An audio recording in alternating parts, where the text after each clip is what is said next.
होगा ना। अब क्या बताऊं, बेटी के आंगन से जाने के बाद आंगन सूना हो जाता है। मेरा क्या, किसी भी माँ बाप का नहीं लगता। हाँ ये तो है, आखिर तुम दोनों माँ बेटी एक दूसरे का ख्याल जो इतना रखती थी। वैसे तेरी बेटी का ससुराल जाने के बाद कितनी बार फोन आ गया तेरे पास? क्या हुआ, ऐसे चुप क्यों है? तेरी बेटी ने 2 महीने से तुझे फोन नहीं किया? 2 महीने हो गए इसकी शादी को।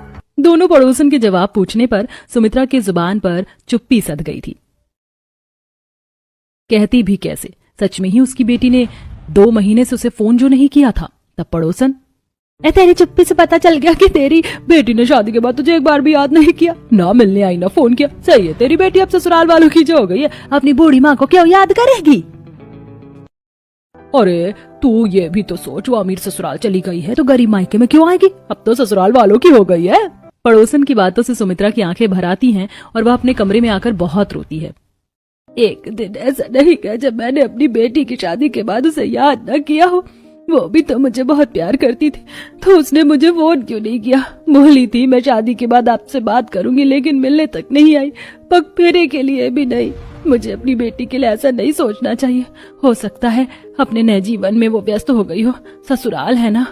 कोई बात नहीं, हो सकता है कुछ दिनों में फोन कर ले। ओहो, मैंने झाड़ू तो लगाई नहीं। ऐसा कहकर सुमित्रा अपने कमरे में झाड़ू लगाने लगती है तो पलंग के नीचे से एक कंगन घूमता हुआ उसके पास आता है, जिसे देख उसकी फिर आंखें भर जाती हैं। यह तो मेरी बच्ची का कंगन है जो मैंने उसे बाजार से दिलाया था। अरे बेटा, और कितनी सब्जी लेगी हम 2 जनों के लिए? ये 2 सब्जी बहुत है। अरे माँ, माना कि हम दोनों का 2 सब्जी में 4 दिन तक काम चल जाएगा, लेकिन 1-2 सब्जी और ले लेते हैं। इस बार मैंने ज्यादा पैसे कमाए हैं, रुको आपको कुछ दिलाती हूँ। अरे कंगन, ये तो बहुत सुंदर कंगन है। माँ मुझे ये लाल कलर का कंगन दिला दो ना, बहुत सुंदर लग रहा है। सारे पैसे तो तेरे ही हैं, तू मुझसे क्यों पूछ रही है? खुद ही खरीद ले। नहीं माँ, भले ही पैसे मेरे हों, लेकिन जैसे बचपन में मैं बाजार जाकर आपके साथ जिद करती थी कि माँ मुझे ये दिला दो वो दिला दो, उस एहसास को मैं अभी तक बरकरार रखना चाहती हूँ। इसीलिए आप ही मुझे ये कंगन दिला दीजिए। ठीक है मेरी गुड़िया, भाई साहब लाल कंगन दे दीजिए मेरी श्रुति के लिए। तब दुकानदार वो कंगन निकाल कर श्रुति को दे देता है, जिसे खुशी से श्रुति पहन लेती है। उस दिन मेरी बच्ची कितना खुश हुई थी। वो तो चली गई, लेकिन उसकी सारी यादें इस घर में हैं, मेरे दिल में हैं। पता नहीं कब अपनी बच्ची को शादी के कपड़ों में देख पाऊंगी, उसे गले लगा पाऊंगी। ये कहकर वह कंगन संभाल कर रख देती है। ऐसे ही दिन गुजरते हैं। एक दिन लाइट चली जाने पर सुमित्रा को फिर अपनी बेटी की याद आ जाती है। कितनी गर्मी हो रही है, श्रुति जरा पंखा। अरे वो तो है ही नहीं, पहले कैसे मेरे आगे पीछे डोलती थी, हवा करती रहती थी। अरे इस कमबख्त लाइट को भी अभी जाना था। इतनी गर्मी में ये बिजली विभाग वाले लाइट क्यों काट लेते हैं? ना घर के अंदर रह सकते हैं, ना घर के बाहर धूप में मर सकते हैं। माँ आपको गर्मी लग रही होगी ना, रुको मैं सत्तू का शरबत बनाकर लाती हूँ। श्रुति सत्तू का शरबत बनाकर अपनी माँ को देती है और हाथ पंखे से हवा करने लगती है।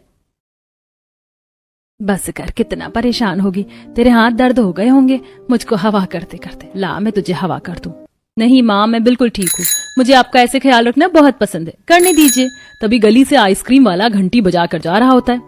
आइसक्रीम वाला, लेकिन मेरे पास तो इतने पैसे हैं ही नहीं। 40-50 रुपए की आइसक्रीम आती है। मेरे पास 50 रुपए का नोट है। श्रुति इससे अपने लिए आइसक्रीम खरीद ले। नहीं माँ, ये आपके काम के पैसे हैं, आप रखिए इन्हें। फिर श्रुति अपनी माँ को हवा करती रहती। कुछ देर बाद लाइट आ जाती है। अगले दिन जब ऑफिस से नौकरी करके आती है तो सस्ते आम 20 रुपए के खरीद लेती है और घर में उन आम को छीलकर उनका सारा गूदा निकालकर दूध और चीनी के साथ ग्लास में भरकर पड़ोसन राधिका के पास पहुंच जाती है। अरे राधिका आंटी, जरा ये अपने फ्रिज में रख दो, जब ये जम जाएगा तो ले जाऊंगी। अच्छा जी, तूने आइसक्रीम बनाई है, मुझे पता है तूने अपनी माँ के लिए बनाया होगा, आखिर अपनी माँ से इतना प्यार जो करती है।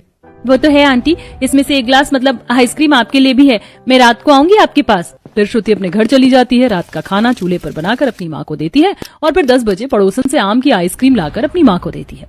अरे ये क्या तूने आइसक्रीम बनाई है, लेकिन हमारे पास तो फ्रिज